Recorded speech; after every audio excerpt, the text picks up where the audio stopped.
Follow your muse, we tell artists. Follow the money, we urge the rest. But what if pursuing our creative tendencies leads us to that hidden treasure? Increasingly, the spark of innovation is driving real economic success in our region.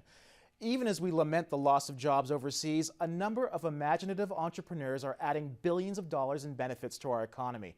One of them is a world-famous photographer. The other is building an ice cream empire. Together, they'll explain how to cultivate both passion and profit. I'm Hanson Hossein. Welcome to Four Peaks.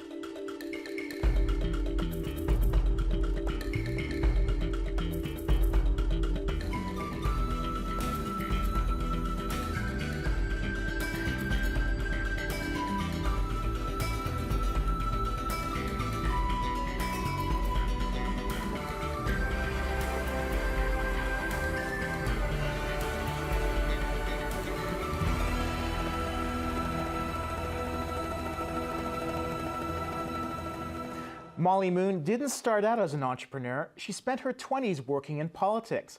But then she decided she wanted to be her own boss. But of what?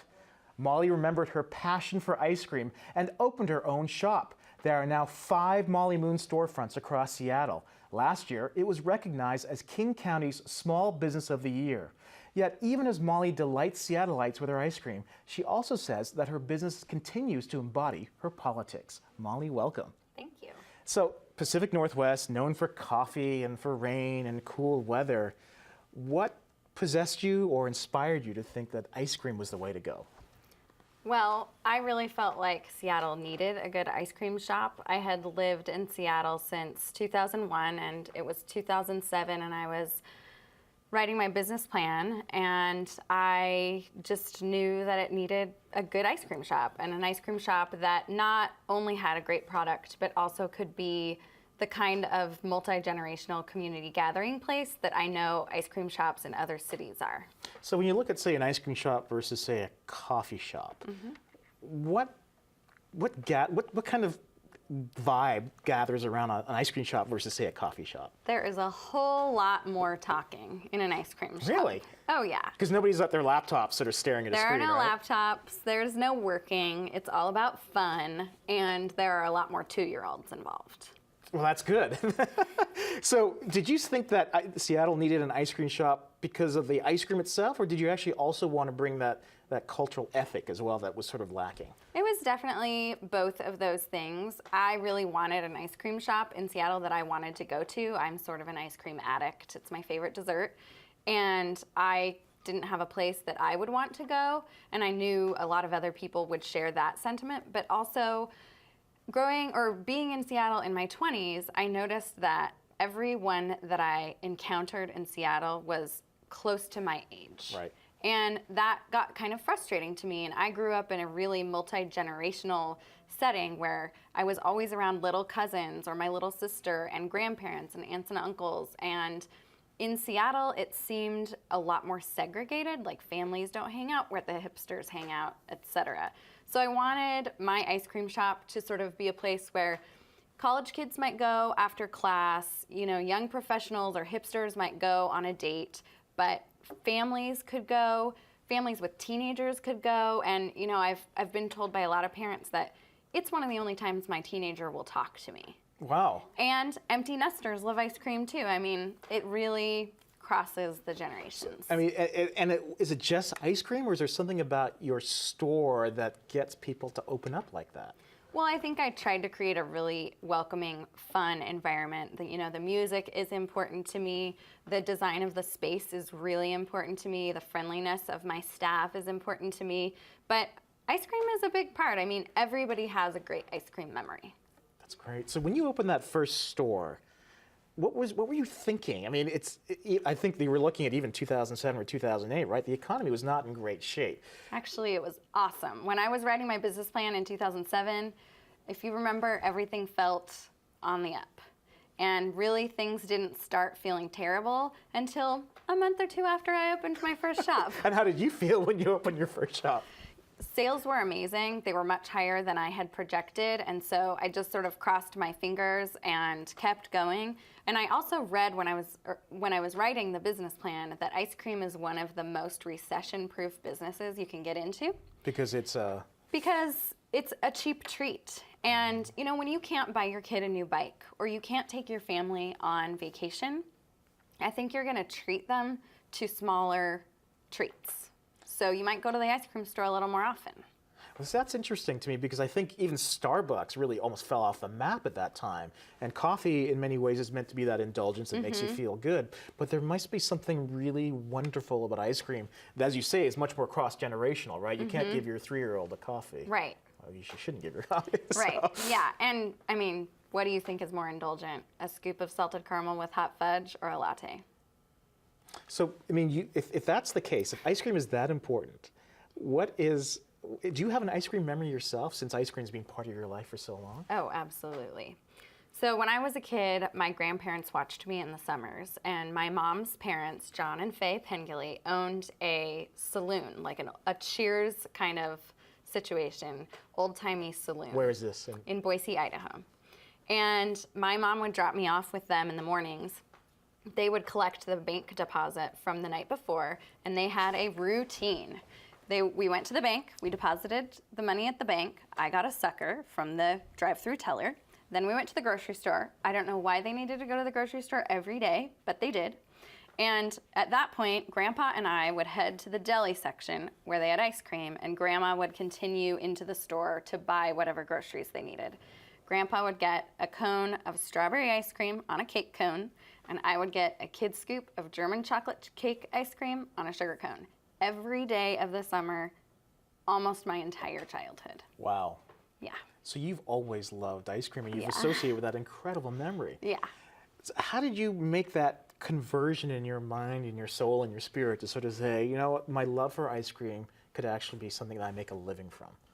Well, I didn't really come up with that idea myself. I was sort of whining to my mom in the fall of 2006. I was still working in politics and I was trying to figure out my next move, and she reminded me that I love ice cream and that I know how to make ice cream because I had worked in a little homemade ice cream shop all of my college career in Missoula, Montana at a shop called the Big Dipper. And she was sort of reminding me, like, Molly, you know how to do this and you would love it and you'd get to be around kids, which is important to me, and you could probably make a living at it. It seems like the Big Dipper did really well. So what did you tell her? I was like, Mom, you're the best, of course, and you have great ideas, and I'm going to get started on that. Wow, so there was no resistance whatsoever. You said, No. I'm doing this. No, it was a great idea. Was it hard to say goodbye to the thing that you actually seemed to love the most before in your 20s, which was politics? No. And how did you reconcile yourself then to sort of say, this is my new life? Well, my whole goal getting out of politics, I was the executive director of a political nonprofit that worked with bands to register their fans to vote. So it was sort of one foot in the music industry, one foot in politics. Neither of those industries are the most wholesome, may I say, at times. And I really wanted to do something a little more wholesome. I wanted to think about putting down roots. I traveled all over the country for that job. And I wanted to do something where I could still embody my politics, but not really be a part of the fundraising rat race and the craziness of the music industry.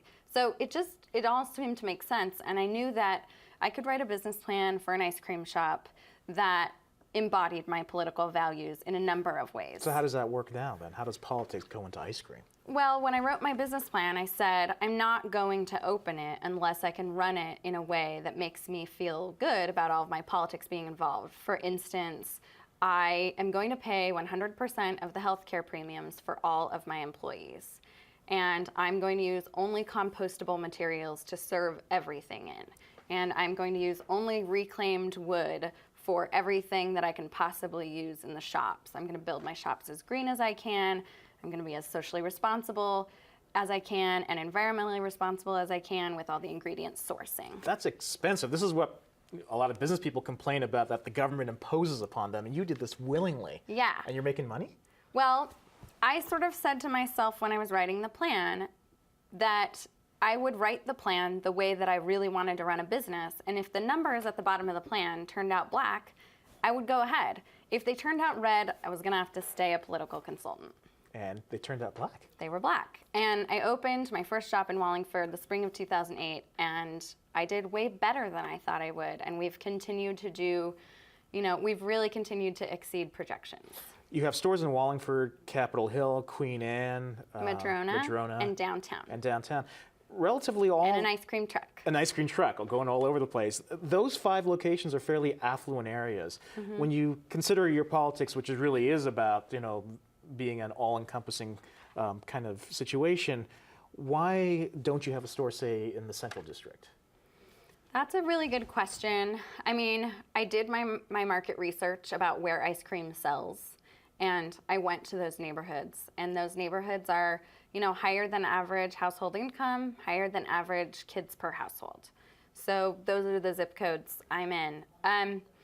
I'd love to be in some other neighborhoods, but I needed to establish my business to be strong financially first in order to expand into areas that may not be as profitable.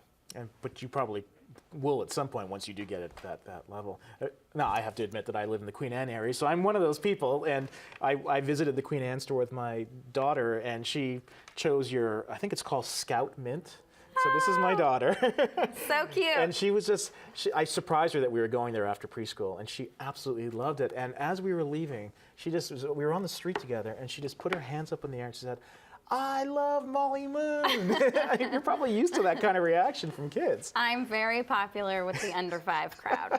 What does that translate into? Just good sales, or do you feel like you've sort of building some kind of special relationship? Well, run for office and they all turn 18. It'll really work out for me, right? That's exactly right. So you have done something quite amazing. You've followed your passion, something that you've loved all your life. Sounds like you have success right off the bat, and it embodies your values. Do you think that you actually have a teachable lesson for other people who are considering entrepreneurialism? Can you teach your success? I think there are lessons to be learned. I don't know that anyone can replicate what I've done with their own passions, but I think, gosh, that's hard for me. I don't really like giving advice that much. I think for the most part, it is good to follow what you believe in, and it's great to make something other than money your first bottom line. Well, the money has to make sense, but I don't think it should be your only motivator. Well, that's interesting, because when you hear especially big businesses talk, because they're held by shareholders and their first thing is to make money back for the shareholders, profit has to be their motivation plus growth. But you're saying that profit doesn't necessarily need to be the first priority. Well, no. I think that you do have I have investors. I have a fiduciary responsibility to those investors, and I understand big businesses that say we have to make money. But you can make something else your goal, and financial reward can be an outcome of that.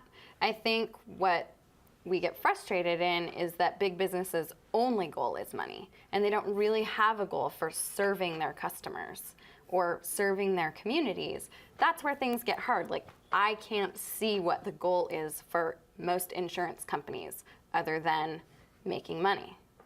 Well, I think that's terrific, and I think we're beginning to hear more of that. Even Howard Schultz, CEO of Starbucks, recently said that he thought that profit should be tactical, which means that profit is the means to the end, that you should actually grow your company around the values. The money should actually make that happen. Obviously, you should make a profit, but it shouldn't be the overarching priority, and I think that's what I'm hearing here as well. Yeah. Well, that's great. So when you look at your long-range plan, I mean, you've been very successful. You're growing your storefronts. This could go on for a while.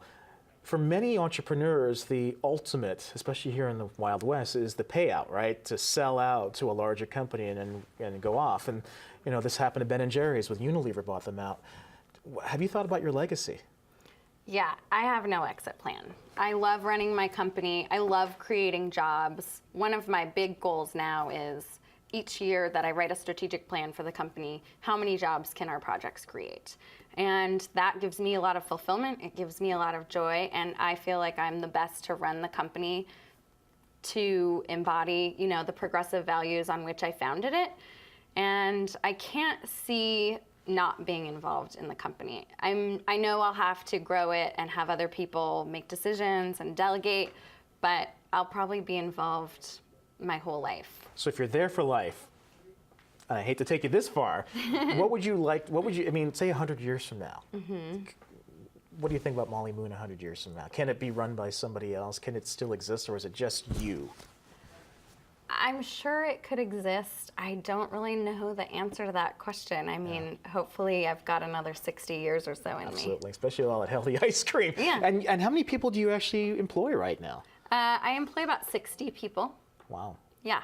That's a heck of a contribution. Do you feel like maybe you're making more of a contribution to the values now than you were in your 20s because you are embodying these values and bringing profit to the economy itself? I think it's hard to compare. Like, I think what I was contributing to the world in my 20s working in politics was, you know, we registered 90,000 young voters who ended up helping win the Democrats' elections in 2006.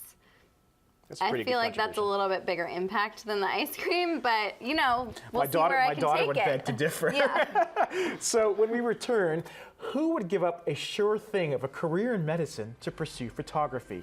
Our next guest did, and by successfully doing so, he has helped us see the world in his own unique way.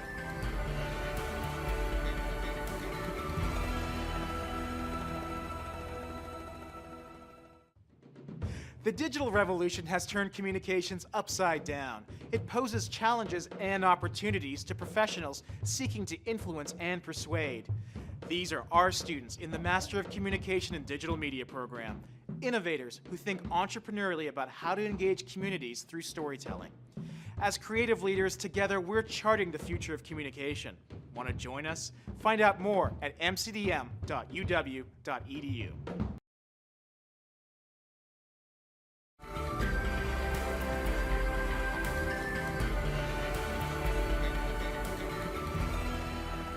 You need an innovator's heart to be a professional photographer in the digital age. When we all have cameras in our pockets, how do you get companies to pay for your images? Chase Jarvis has shot for Apple, REI, and Nike for over a decade, even as he connects the old world of media with the new. His YouTube channel, Chase Jarvis Live, has nearly 8 million views. He's one of the first professional photographers to film high-definition video on an SLR camera. And Chase's Seattle 100 book profiles creative people, groups, and companies who have collectively contributed more than $13 billion to the local economy. Chase, welcome. Thank you so much, Hanson. It's a pleasure. So you once even wrote a book called The Best Camera is the One With You. So how on earth do you make a living when we all have these cell phone cameras? Well, actually, that was the idea behind it. You're trying to put yourself out of business? Yeah, well, that seems like it's not all about business. There's a bigger cause behind it, and the idea that a more creative world is a better world. So that's one of the things that I found very, very early on when I started noticing that phones started having cameras in them. They were notoriously referred in my industry as crap, and why would anyone want those things? But I noticed that I always had one of these with me, and it's an important thing to think about when you're an artist, because if you are limited when you can create by what sort of tools you have with you, that's a limitation. And as like even when the iPhone first came out, that was a really, really important thing for me, because I realized that, hey, I can create just while I'm standing in line waiting for coffee. I started doing that and sharing those images every day. And lo and behold, the goal was trying to get people to think, if I could get people to think. And we're talking how many people have cell phones, and you can see that they're all going to have cameras in the near future. We can instantly activate a world of literally 6 billion photographers. So this is great, and I love this as an academic, but I can imagine a marketing executive at one of these corporations saying, you know what?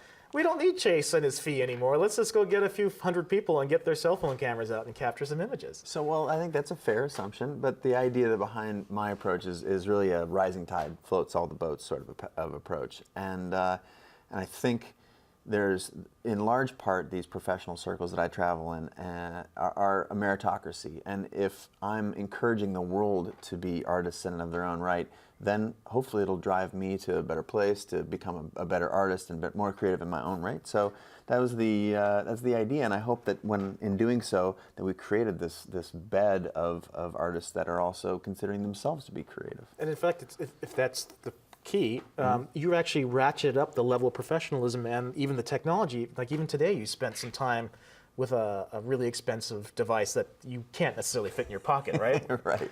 Yeah, $150,000 Phantom camera doesn't necessarily fit in your back pocket or fit in the average bank account. But yeah, I'm as a creative, I'm interested in exploring a variety of tools, and the work that I did to try and get the world to think about the things that are in our devices that we talked on, to try and get them to think of that as a camera was a big challenge, but one that didn't have a lot of barrier. It was really a flip of a switch in the mind, and lo and behold, I was effective. We put out the first, that Best Camera is the one that's with you, was the world's first book of mobile phone pictures. So yeah, and this camera itself is not particularly expensive. I saw you walked in with a micro four thirds camera. These are sort of like the new wave of interchangeable lens cameras. Yep. Not as expensive as SLRs, better than point and shoots.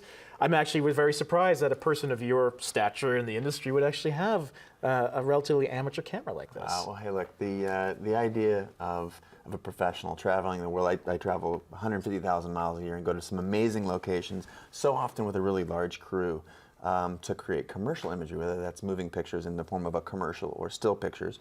And at the end of that, 1, 2, or 3 week process, we're in New Zealand with 50, 60 people, and we create 1 or 2 pictures. That world of creativity versus me with my iPhone, like, I ultimately can feel more creative with my iPhone.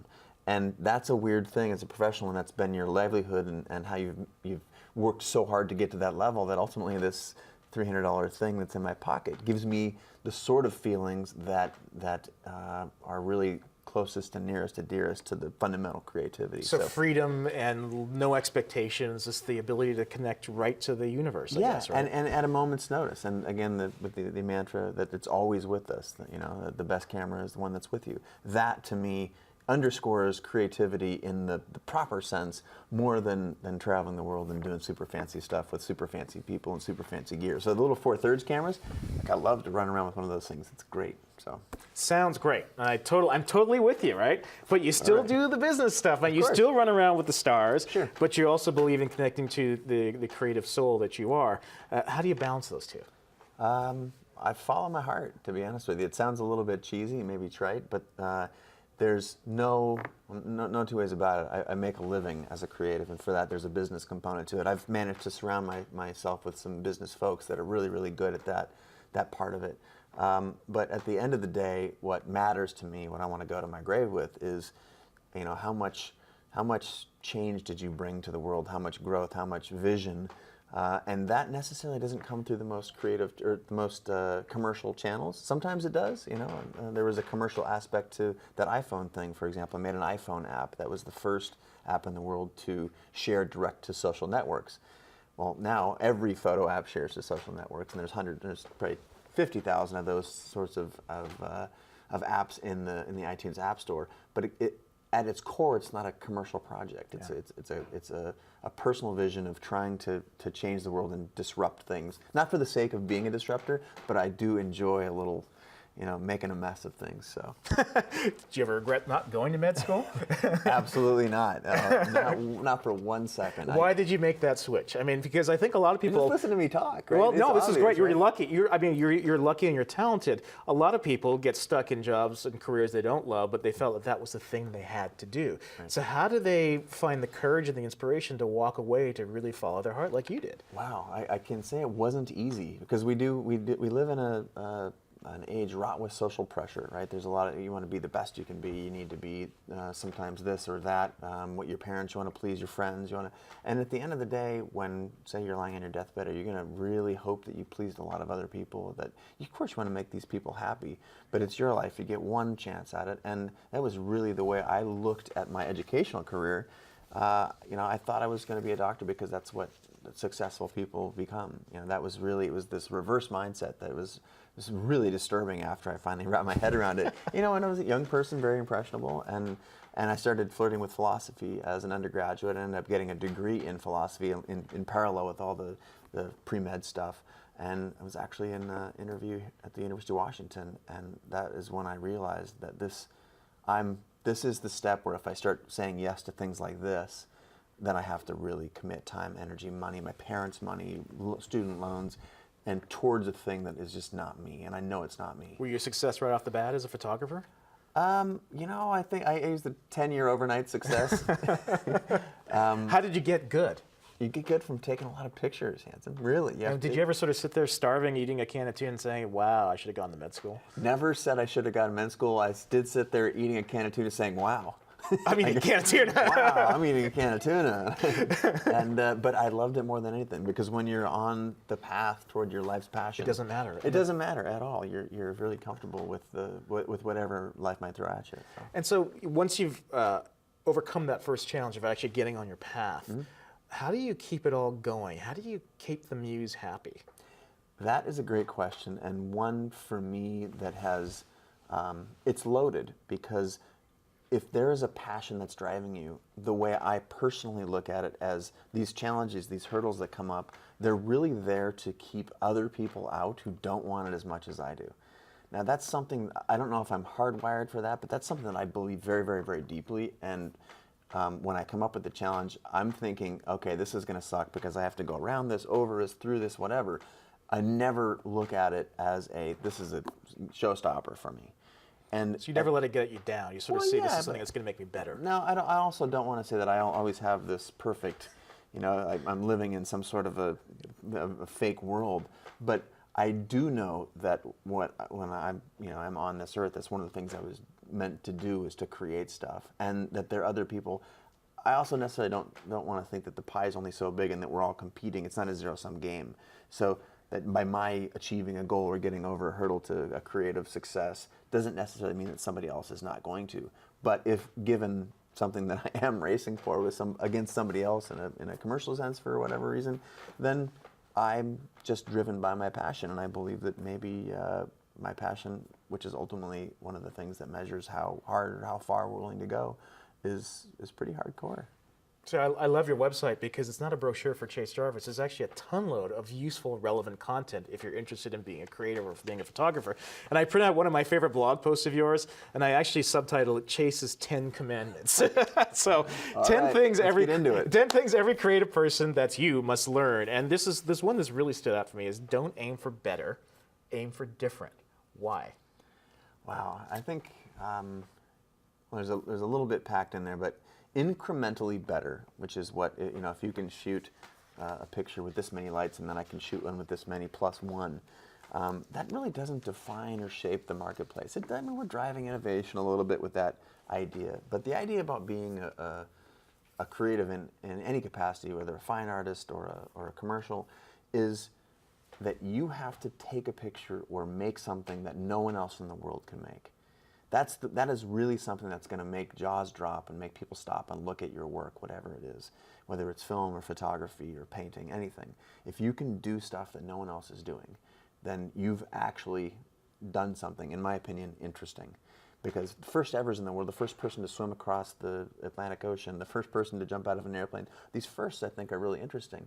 And one of the ways that you can get to this first, one of the most direct ways to get to first evers or unique perspectives is in here. I think so many people think that the art is out there, but really I'm trying to map my personal experience onto the world, because there's nobody in the world that sees the world the way I do. And that's interesting. So can you verbalize your unique perspective? For example, if you were a musician, Sure. and you were being categorized, and I hate to do this to you, No, it's in a fine. music store, Sure.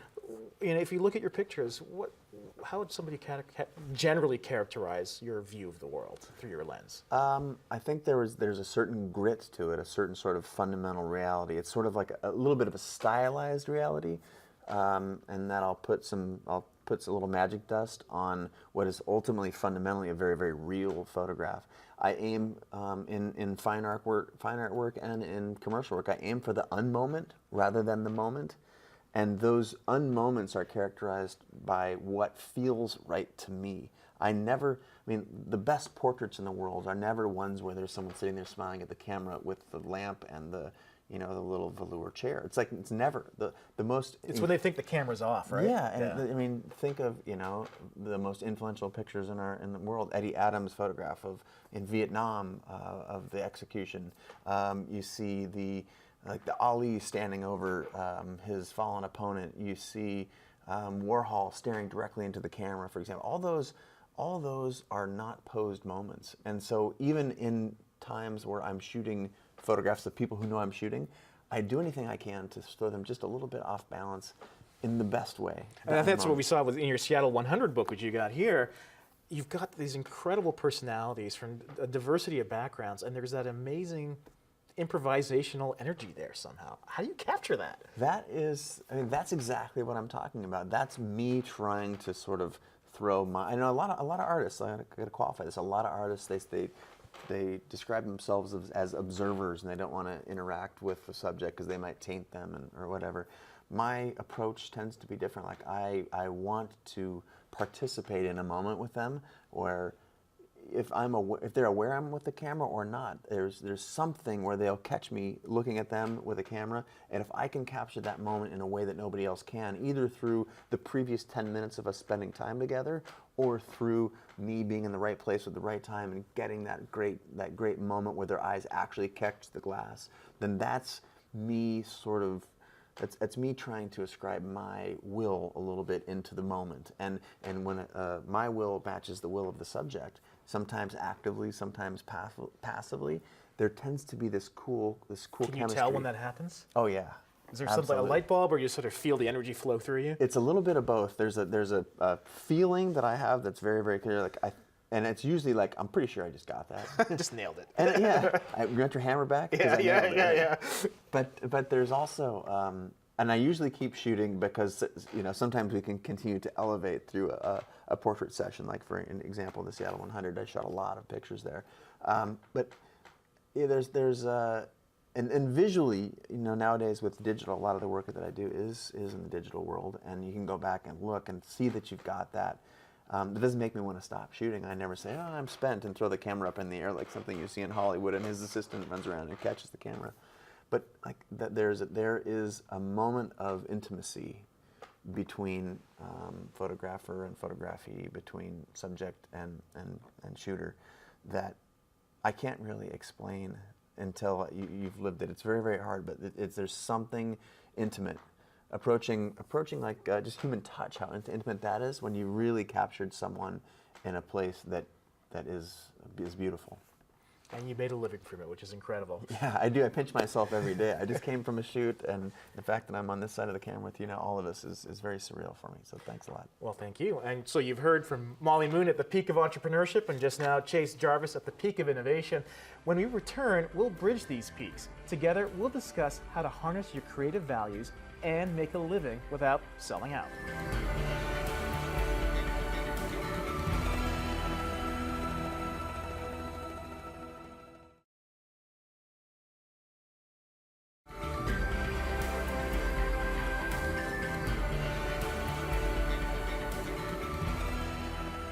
Welcome back. I'm with ice cream purveyor Molly Moon and photographer Chase Jarvis.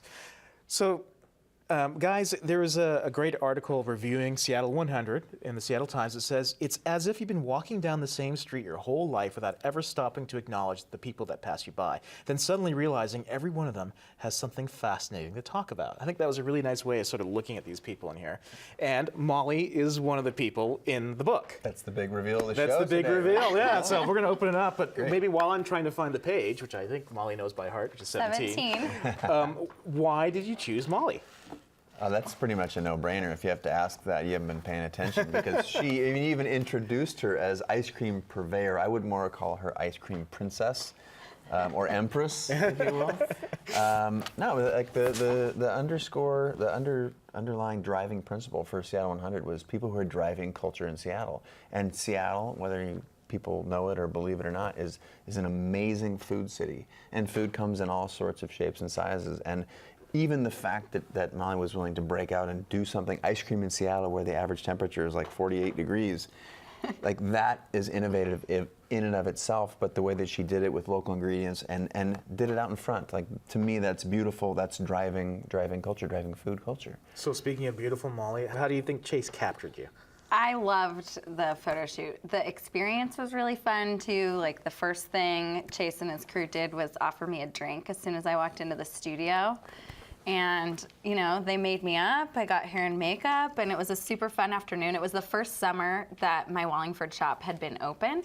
And so I was coming from the ice cream kitchen. I smelled like waffle cones and chocolate. I was actually kind of covered in cocoa powder. I loved it. And it was a break from, turning the ice cream. And it was a really fun day. I loved the way the photos have turned out. And what were you trying to capture of Molly when you sort of put her in that position?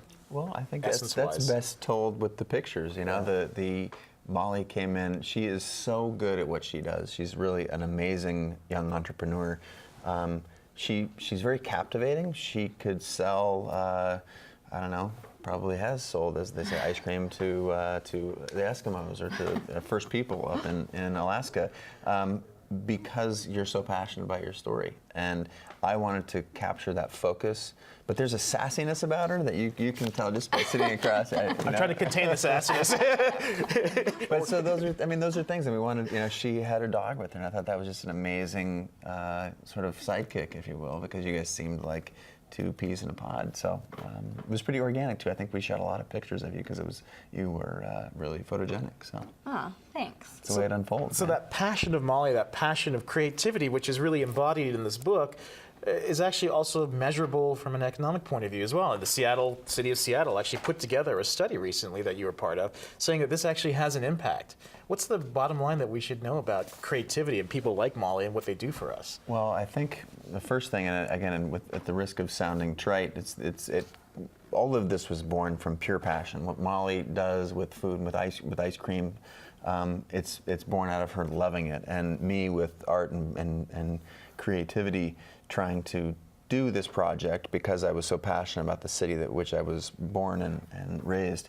And the city noticed this particular project, and after I'd been out for a while, and I got a call from the mayor's office. I said, could we interview? We like this project. It's interesting. We want to learn a little bit more about what you did, about the curation of the list, and we want to look at it from an economic standpoint. So they funded a study that had been going on for about a year and just wrapped and was released not too long ago that says something that, again, art is meant to do work, in my opinion. It's meant to turn heads, stop people, get people to think and act. And you can't always predict what that work's going to be. In this case, again, the mayor's office undergoing this study, it came back with what I think is a really cool finding, that the economic impact on the region is really, really serious. In fact, I think of the categories that I did sort of brought out in the book, they account for, and these being the leaders of those categories, food and entrepreneurialism and sports, for example, they contribute $13.5 billion to the regional economy and 170,000 jobs. And that's, culture, creativity, and I think if you polled if you polled the region, you wouldn't think that. Yeah. And so this revealing of how culture impacts our economy is something that is new, and that's something that the world can get behind, that the mayor can get behind and say, wait a minute, here we're all trying to track down big business. Like, what about funding at a grassroots level? That, like, culture is our region's new natural resource. How do you feel about that? How does that square with your business and philosophical objectives being part of that and hearing it framed that way, Molly?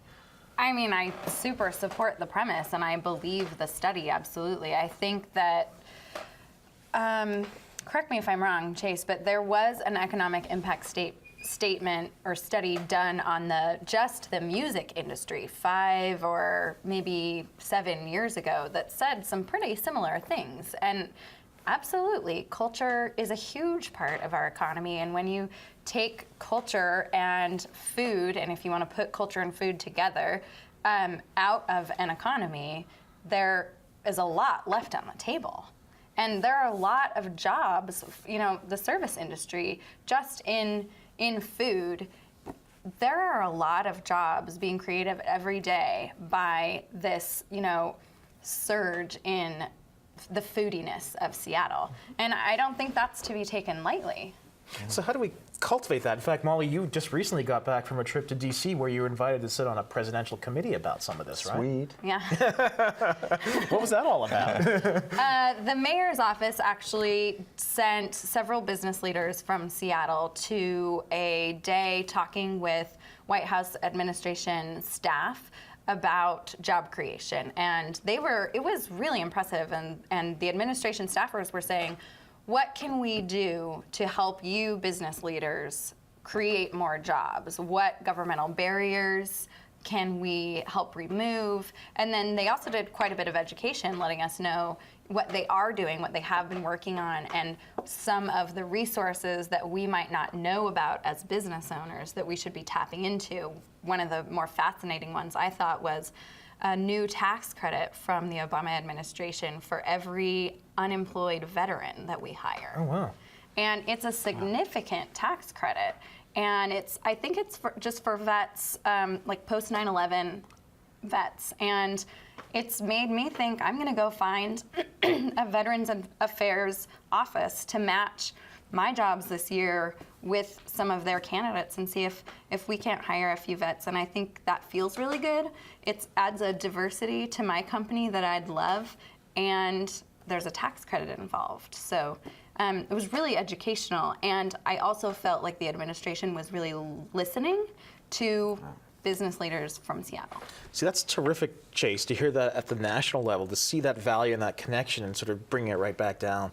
When you think about it from a local level then, and sort of capturing this and recognizing that it is the natural resource you call it, what else can we do to cultivate and sustain this amazing economic impact?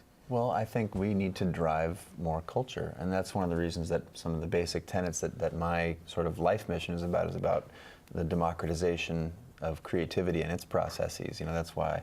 That's why you don't mind the cell phone camera, even though you use the camera to make a living from it. Yeah, absolutely, and that was a big plan. It was very, very intentional to try and make more people creative. My 65-year-old mother is a great example. She'd been told her whole life that you're either neutral or not creative, and I put an iPhone 1 in her hand and then made an app for her that she started shooting with, and suddenly she herself felt incredibly empowered. Her friends noticed, like, wow, your photos on Facebook are always the coolest. And that, if you take that idea and you extrapolate it across millions or billions of people, that raises the level, that gets people more engaged, and the creativity that I'm talking about is not just photography or filming or painting or whatever. There's a ton of creativity in business. What Molly's done with business, there's creativity in sustainability, in policy. There's creativity in every walk of life, and that's really what this. Who are the people who are driving culture? There's a lot of the people in here. In fact, that was one of the sort of criteria. The central criterion was how creative is what is it that they're doing. And so creativity permeating all these things, like that's mission critical for a healthy economy, for a forward-looking, populace on any level, national, global, national, or local. So that said then, Molly, from a very practical point of view as a businesswoman, even the report states this very clearly. The city is very process heavy and very light on just doing it. We're progressive in spirit, but not in action. In fact, we had one of our first shows was with Lee Canlis, who's also in this book, about Seattle Nice. That Seattle's a really nice place, but just doesn't know how to really execute in the end because either we're too polite or too passive aggressive or whatever else. Have you encountered that kind of spirit that sort of makes things a little hard to get things done sometimes? Honestly, I don't know that I have. I mean, I think that starting my business was surprisingly easier than I thought it would be. And being able to be creative and have creativity received well in this city has been pretty easy and really fun. And I haven't felt a lot of barriers to execution at all. And I see creative people executing all around me, so I don't know. So you feel like that people are rising to the occasion to sort of hit that level? I mean, Chase, have you seen that? Because that struck me as a very stark, self-revelatory observation from the city of Seattle. Yeah, well, I think the idea about it is that it tends to operate in silos, and I don't think that's Seattle necessarily in and of Seattle. It's a sort of a global phenomenon, and trying to break down some of those barriers, because we've tended to hang out with the people that we run with. Architects hang out with architects, filmmakers hang out with filmmakers, and that's one of the things that this book was aiming to do, is trying to break down some of those barriers. Even on the particular days that I was shooting, I would bring in, say, Molly, and then a Dennis Hayes, who's founder of Earth Day, and there's some crossover there, but not the same. And that idea, I think, is one that can challenge a little bit of this notion that you brought up here. I believe that we're a city of doers. It's not the shoegazing sort of place that people talk about it being, and this trying to break down that idea. And sure, I'm sure there's a lot of people who wish they were doing more. I wish I was doing more. You guys probably do as well, but that's not the pattern that I see. I see butt kicking and innovation, and that's what we should celebrate. It's our thing. It's the thing we do best. Well, that's interesting because you mentioned silos. Even Four Peaks is meant to break down those barriers of these four elements: innovation, entertainment, community, and entrepreneurship. This report does say talk about this cross-pollination, that members of the Seattle 100 actively choose to locate to this region and deliberately stay, oftentimes despite more lucrative opportunities to pursue similar work in other locations. So that there is that going on. People can be elsewhere, but they sort of see this collaborative spirit here, and they can be part of that. You've been in Idaho and Montana, and you're a breakout success. You must have thought that, I could maybe go to San Francisco or New York with my ice cream. I actually lived in San Francisco when I was working in politics. I ran Music for America from San Francisco for a few years and worked kind of splitting my time between San Francisco, New York, and Seattle. And when I knew I wanted to get out and live somewhere permanently, there was no question that it was Seattle or bust. Wow. Yeah. Well, there's a great study, I think it was it the Wall Street Journal, said that Seattle and Washington, D.C. are neck and neck with the most desirable place for young people to move to. And it's because of our innovation, because of our arts and culture. And I think that's a fascinating thing that we should maintain, stick that stake in the ground and wave that flag and continue to draw young people. I mean, you said it's Seattle or bust, right? Yeah. And there's a reason that I was more familiar, arguably, with New York and Paris than I was with Seattle when I made this book. Despite having lived here, I needed to get into the paint and get my hands dirty. So if we're talking about breaking down the silos and helping each other out, Molly, is there a particular challenge you're facing right now that you could share with us that we could sort of try to brainstorm and figure out how we can help you fix it? Oh my God. Sell more ice cream, because I can definitely. How about ice cream sales in January? No, I'm kidding. Or vice versa. We can go to Chase first too if you want. I like it in her court. Gosh, you're really putting me on the spot. Something that I would like help with. I have a book coming out next month or in April, and I've never done that. Do you have any advice for me? I do. The advice that I have would be to not necessarily rely on your publisher. I'm sure you have a great publisher, which I think I know who it is, but I don't want to run the risk of blowing it. So, but they won't have all the answers for marketing your book. So I think you are a great marketer to be able to get out there and push your book in a way that you want it. I would suggest socially, use social networks and a lot of the fabric of your friends to help you spread the word. And as one of your friends with a reasonable sized social following, I'll pimp that book, because ice cream, who's not going to get love for sharing ice cream? I have a kind of a funny story about how we are promoting the book that is in a very different way. So I was trying to do that, use the Rolodex, be creative, and I knew that the CEO of Sur La Table, the kitchen stores all over the country, was following me on Twitter. And I couldn't get through to someone at Sur La Table to see if they would carry my book, so I just tweeted at him and asked him to go to lunch with me. And he got right back to me and said he'd love to. I ended up taking him to Sitka and Spruce for lunch. Nice moves, man. And Sur La Table is carrying my book in all 92 stores and rolling out a line of 10 Molly Moon's products this year. Wow. Well, you are Molly Moon, after all. I would respond to you as well immediately on Twitter as well. Oh my gosh, that's amazing. So yeah, using your networks and social media and being creative and being courageous with reaching out paid off. All right, Chase, your turn. Great. Challenge. My challenge is, I think that the group of people that you surround yourself with is arguably some of the most important things in life, because it helps you learn, helps you achieve. And so I would ask, my challenge is always trying to meet new people. And so my challenge or my request of you is someone in your network is someone that I should really know, and maybe you could help me meet that person. Maybe it's even the CEO of Sur La Table. Sure. No, anything. There's something interesting and creative that I wouldn't expect. Is there anything, is there a way for you to make that happen? Do you think, if you think of who Chase's circles are, can you break him out of his his comfort zone, you think, with people you know? I'm very nervous. Because you already stole your Rolodex, apparently. Right. I'll have to think on that because, you know, I think half my friends are in that book, so I'm going to have to really dig deep.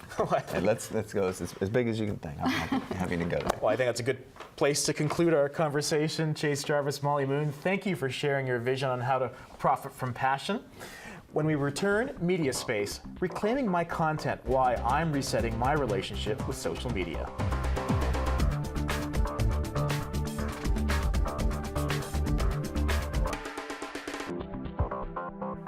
And now let's switch into the media space. I read recently that personal data is the oil of the digital age. All those personal stories that we share online have value and serve as currency, except that we so freely surrender them in return for Facebook and Google. Somehow, we see these services as a fair trade for the precious commodity that is our online behavior. I've long considered how social media platforms facilitate content distribution. I enjoy sharing my photos, films, and stories, but I've only just begun to think about who's profiting most from my creativity, and I don't like what it adds up to. Facebook lays claim to the content that we do share with overly complicated terms of service. They want to make it easier for us to give it all away, to be as public as possible. As the company itself goes public, we now see that our personal data is worth billions of dollars to it. So, I deleted my original Facebook profile a few weeks ago. I don't hate Facebook, I just don't trust it, or Google. I refuse to allow these social utilities to track my action throughout the web. If Facebook wants to make money off me, I think it's only fair that I should make something off of it. So, I started a new account primarily for professional communication. If I do want to share content, I'll do so on platforms where my ownership rights are clear and not subject to royalty-free licenses or facial recognition algorithms. This has all inspired me to come up with my own terms of service. 1, the content that I create is mine. 2, you may benefit from my personal data, but only the data that I expressly share with you. I get to use your service for personal or professional objectives. You get some of my data. 3, I will generally only share things online that I would feel free to publicly express in a conversation, a lecture, or in writing. If I truly want to give it away, I'll do so under a Creative Commons license. 4, in all other cases, you should pay me for the use of online me. As for me on Twitter, I'm HRH Media. On TV and in real life, I'm Hanson Hossein.